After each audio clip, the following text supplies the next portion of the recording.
He insulted me, saying I don't want a kid like you, he smirked. I was shocked to see my dad laughing in a teasing way. Sorry, but I won't be taking care of you. You're in high school now. You can manage on your own, right? He added, I'm running off with my lover, so don't try to contact me again. Right after my mom's passing, my dad skipped her funeral and revealed he was running away with his girlfriend. I was deeply disappointed with him, and I didn't feel like stopping him. Go ahead. I won't reach out to you, thanks. He left the house, saying, I'm fortunate to have an understanding daughter like you. I believed we'd never cross paths again. Despite what a lousy father he was, I felt almost relieved to be free of him. Surprisingly, just 3 days later, I received a relentless call from him. I considered ignoring it but chose to pick up. Who is this? Then my father on the other end of the line said something unbelievable. My name is Emily Young, a fresh high school student. You might think I'm enjoying the typical high school life, but my home situation is far from ideal, all because of my father. He was a well-educated, leading accountant, often the subject of envy. However, his true character wasn't admirable.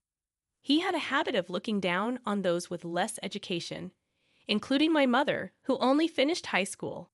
He frequently belittled her, saying, a high school diploma is embarrassing.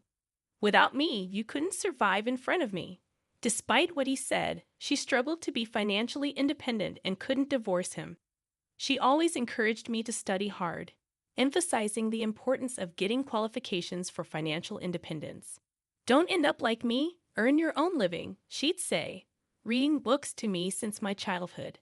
Even though my father earned well, he provided only the bare minimum, and my mother couldn't afford to buy books for me. So she often took me to the library, where she would read to me. Thanks to that, I got into a prestigious private school.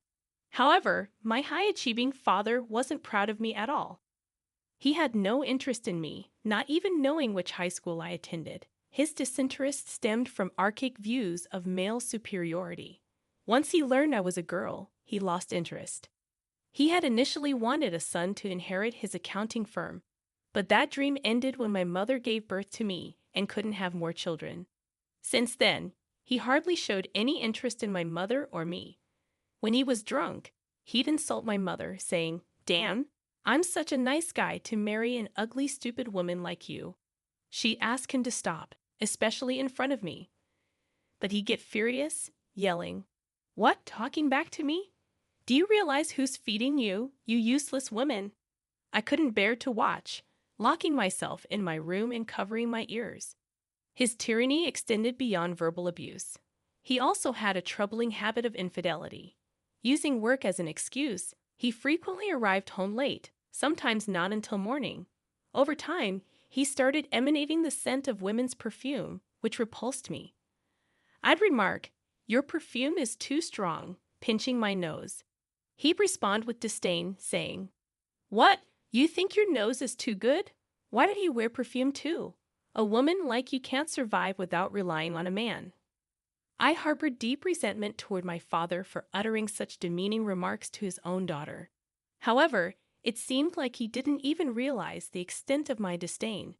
He'd continue with comments like, You do take after your mom with that plain face and personality. What's the use of a girl like you studying? You'll just end up a woman with too much pride, and no man will come near you. While he consistently insulted my mother for lacking education, he belittled me for being educated, claiming it was pointless for a woman to study. I considered this man truly hopeless. Adding to the frustration, he scarcely provided us with any money, yet adorned himself in expensive brand suits and watches.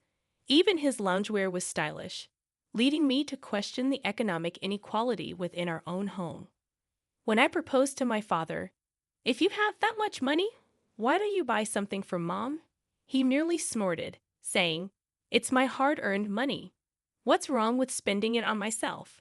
He adamantly refused to spend a penny on us. It was solely because of my mother that I could endure those days. However, just as I entered high school, she was diagnosed with breast cancer. By the time we discovered it, it was too late, and she had a limited time left. Upon learning about it, I broke down, clinging to her and crying. I questioned, "What am I going to do without you, Mom?"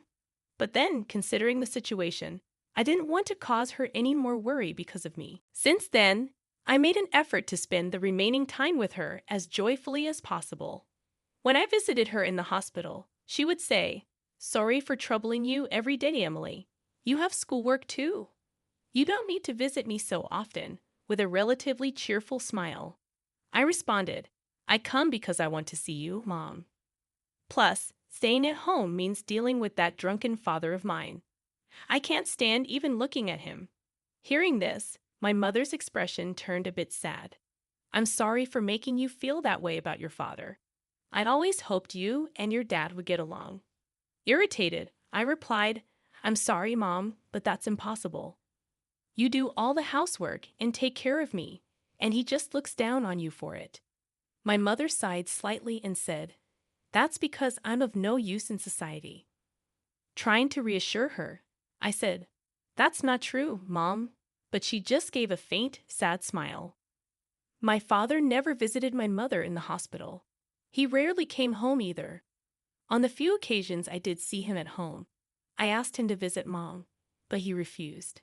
"I'm busy with work. You, her daughter, should visit her. Dan, her suddenly getting sick and leaving all the housework undone is such a nuisance." Horrified, I responded, "How could you talk like that? Can't you at least worry about Mom a little?" He replied with disgust, saying, "Worry? I'm more concerned about my own future. She promised to take care of me for life, and now she gets sick so soon. It's unbelievable." I couldn't suppress my anger and shot him a glare. "What's with that look?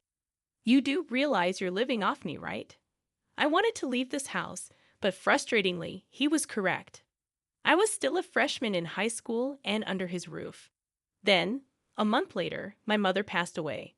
Amidst the grief, I busied myself with preparing for her funeral. My father insisted we didn't need to have a funeral and provided no help. However, I was determined to give my mother a modest farewell. I called him, mentioning his busy work schedule and infrequent returns home. "Hey, I've decided to hold a funeral for Mom, so please come." When did I stop referring to him as Dad? That thought crossed my mind, but I had no intention of using that term ever again. Annoyed, he replied, "Dan, I told you we don't need a funeral. I'm not going to spend any money on that, you know. I'll work and pay you back in the future, so please at least come to the funeral. I'm busy that day, plus I hate such pathetic events like funerals," he said before hanging up abruptly. I was left speechless. Despite our strained relationship, he had been married to her for years, yet he wouldn't be there for her final moments or even attend her funeral. This was the breaking point for me. I lost all respect for my father. The next day, an unusual event occurred. I thought it was rare for my father to be home, but there he was in the living room with a large suitcase. Seeing my puzzled expression, he blurted out, "I don't need a brat like you," sneering. I was stunned to witness my father laughing mockingly. "Sorry, but I'm not going to look after you. You're in high school. You can live on your own, right? I'm eloping with my lover, so don't ever contact me again." Immediately after my mom's death, without attending her funeral, my father declared his elopement with his mistress. I was completely disillusioned with him and had no intention of trying to stop him. "Just do whatever you want. I won't be reaching out to you, that's for sure. Thanks.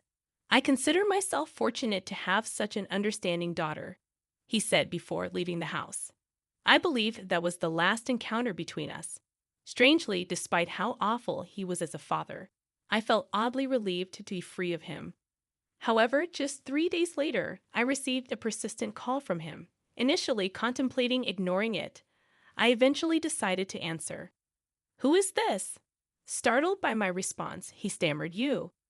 How can you ask who is this to your own father?" I retorted sharply, "Do you really think I still see you as my father? Are you foolish?" This seemed to fluster him even more.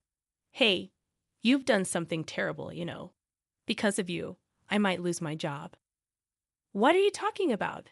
I haven't done anything." "Weren't you the one who said never to contact you again?" I replied casually. Then, at the height of his anger, he shouted over the phone, "Is this really the time for that? I know what you're doing." Listening to him seething in anger, I couldn't help but laugh. Yes, he was right. The predicament he found himself in was a result of my actions. This takes us back to before my mom was diagnosed with breast cancer. Frustrated with my father's constant infidelity, I decided to gather evidence of his affairs by snooping through his phone. When he was intoxicated, he often carelessly left his phone unlocked, walked away, and dozed off.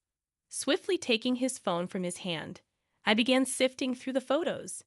There they were, numerous pictures of my father with a woman who appeared to be his mistress. I saved those photos to my phone. I embarked on a mission to uncover the identity of my father's mistress.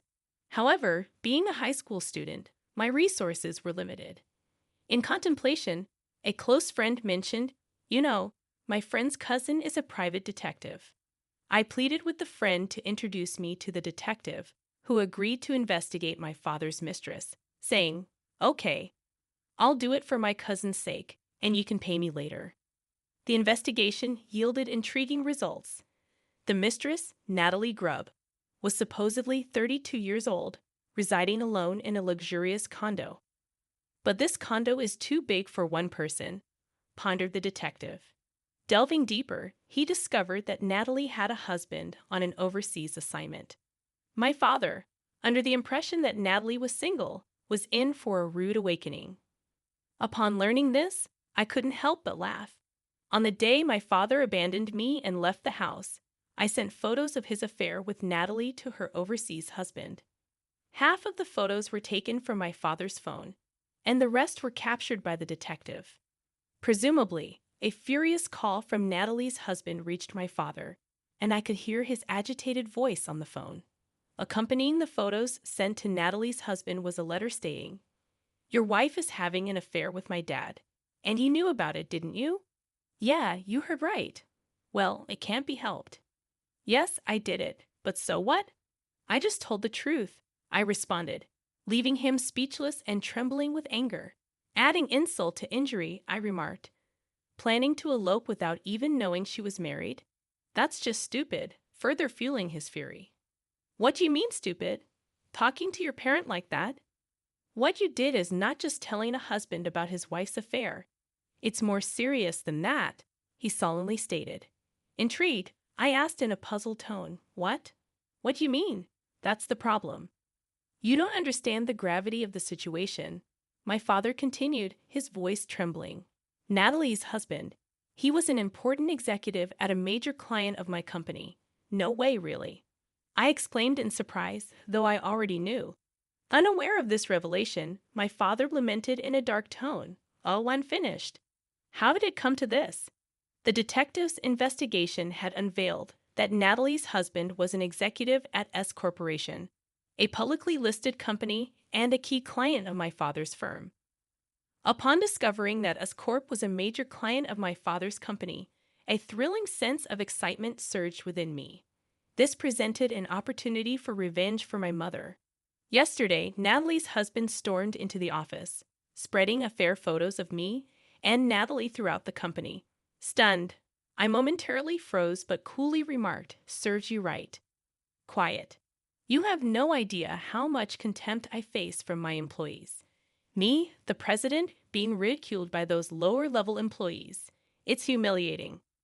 I couldn't suppress a laugh at his words.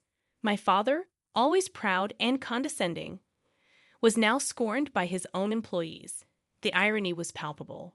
Soon, the president of S Corp contacted us, announcing the termination of their business relationship. Wow, that's serious. You really don't get it, do you? It's not just that. After S Corp pulled out, all my employees submitted their resignations. His words left me in shock. Everyone. Why would they do that? Because without S Corp, my company is finished. Is that so? My father's accounting firm, a small office with about 5 employees, relied heavily on revenue from S Corp. Frustrated with my father's tyranny, the employees likely decided to leave en masse once S Corp withdrew. Although surprised at the extent of the situation, It felt like just desserts given my father's actions. Natalie had left him, his employees were gone, and my father was now utterly alone. Despite his previous indifference to my mother and me, it turned out he was vulnerable to loneliness, which probably explained his repeated infidelity. Suddenly feeling lonely, he made an outrageous proposition. Well, it's fine. I was thinking of coming back home anyway. What do you mean? Well, I've broken up with Natalie, and I'm all alone now. I thought I'd come live with you. His audacious suggestion disgusted me. How could he have the audacity to return now? Living together harmoniously was impossible after everything. There's no way I'm living with you. I don't want to live with you at all. I flatly rejected his proposal. Unmindful of my disdain, he clung to the idea. Don't be so stubborn. You're still in high school, aren't you? Still a child. You should want to live with your parent, right? His statement was audacious, especially after claiming I could live on my own because I was in high school. How can he shamelessly say such a thing? Unfortunately for you, I can live just fine without you. In fact, my life would be a mess with you around. So don't you dare come back, I declared, and he grew angry. What are you talking about? That house you're living in is my house. It's only natural for me to return. No matter what you say, I'm definitely coming back. Faced with this reality, I had no choice but to concede. That's true. This house is in my father's name. So, I don't have the right to refuse him. That's true. I reluctantly conceded. Upon hearing my resigned response, he sounded relieved. Right. So from now on, let's live together as a family, just you and me. In response to his cheerful suggestion, I coldly retorted, no, it's fine. I'll be leaving. What? What do you mean? Where are you planning to go? My father asked, surprised. I'm going to my grandparents' house in Nebraska, living with you. No thanks. It's my mom's parents' place. Anticipating my father's potential return to this house after learning about Natalie being married, I had already contacted my maternal grandparents in Nebraska as a precaution. They readily agreed to take me in. My father's parents, much like him, were selfish and unmanageable, so I barely kept in touch with them. Hearing this, my father sounded troubled. Don't say that. We're the only family we have. I'll change my ways. Let's live together, he insisted. But I said, I know what you're up to. You just want me to take care of you, right? You're just worried about being alone and dying alone, I accused him. No, that's not true. Look, you said you want to go to college, right? I'll pay for it. If you don't live with me, I won't pay. Are you okay with that? Faced with his intimidation over the phone, I replied simply, I'm fine with it. What? Don't be so stubborn. Planning to work part-time while attending college. It's hard, you know. Just give up on that idea. As usual, my father belittled me. But I informed him, I have the life insurance money that Mom left me. He sounded completely taken aback. Life insurance? You mean she had a policy? Yes. After my mother passed away, she had made sure I wouldn't struggle financially by taking out a life insurance policy. She had become ill after giving birth to me, and that's when she started worrying about what would happen to me if she fell ill again and left me alone. My father had no interest in me since then, and his infidelity was rampant. She was worried that after she was gone, he wouldn't provide me with enough money for college or even basic living expenses. So she managed with the meager allowance my father gave and did some work from home without him knowing, just so she could pay for the insurance. Wait a minute. Where did the money for that insurance premium come from? She was just a housewife, right? So does that mean she used my money to pay for it? My father, stingy as ever, questioned. If she took out insurance with my money, then I should get the payout, right? I couldn't believe he'd think there's a law for that. But I told him, no, you're wrong. Mom was working from home while being a housewife. She used that money for the insurance. What? My father, who had lived as he pleased, didn't want my mother working outside and never allowed her to even have a part-time job. So she chose work she could do from home and earned a small income without him knowing. Hearing this, he muttered, I've been deceived. She was doing all that behind my back.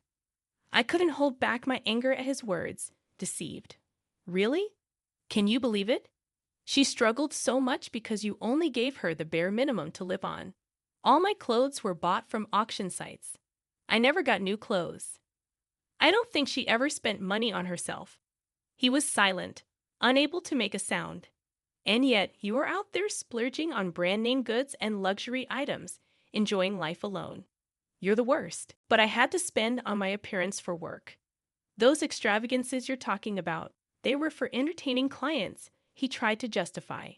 But I wasn't fooled. Sure, there were some client entertainments.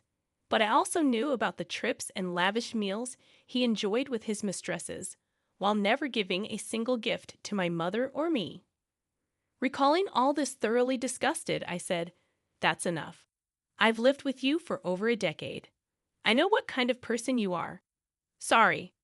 But don't ever contact me again," I said sharply. Despite my father raising his voice, saying, "Wait," I didn't care and hung up the phone. Following that, it appears my father's company faced rapid bankruptcy.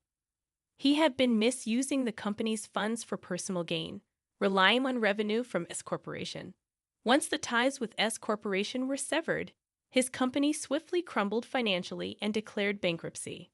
Post-bankruptcy, job opportunities eluded my father, and his income plummeted. The industry quickly caught wind of rumors about his affair with the wife of an executive at S Corporation, severely damaging his reputation. Despite his pride, my father, unable to offer apologies, struggled in sales and found himself adrift. Eventually, he couldn't meet mortgage payments and had to relinquish the house. Turning to his own parents for assistance proved futile, as they rejected their selfish son. Disowning him, they declared, "He's no longer our son."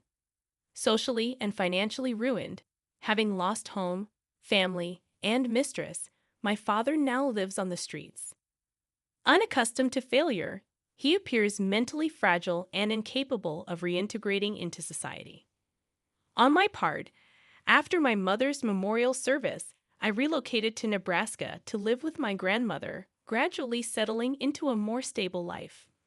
Much like my mother, my grandmother is kind and an excellent cook, providing me with a more comfortable life than my time at my parents' house. During my days off, I visit my mother's grave with my grandmother, savoring Mont Blanc's cake, her favorite. On our way home, my high school life is thriving, and I'm enjoying happy days with friends, attempting to compensate for the challenging times I faced. Yet there are occasions when I miss my mother and find myself shedding tears. Although I believed my grandmother and others were oblivious, it turns out they cared. One day, to my surprise, she brought home a puppy, stating, "I thought it might help ease your loneliness a bit, Emily. You said you love toy poodles, right?" "Yes, I love them." "Having a dog has always been my dream," I replied, and my grandmother beamed warmly. Enchanted by the puppy's enthusiastic tail wagging and affectionate licks, I resolved to gradually increase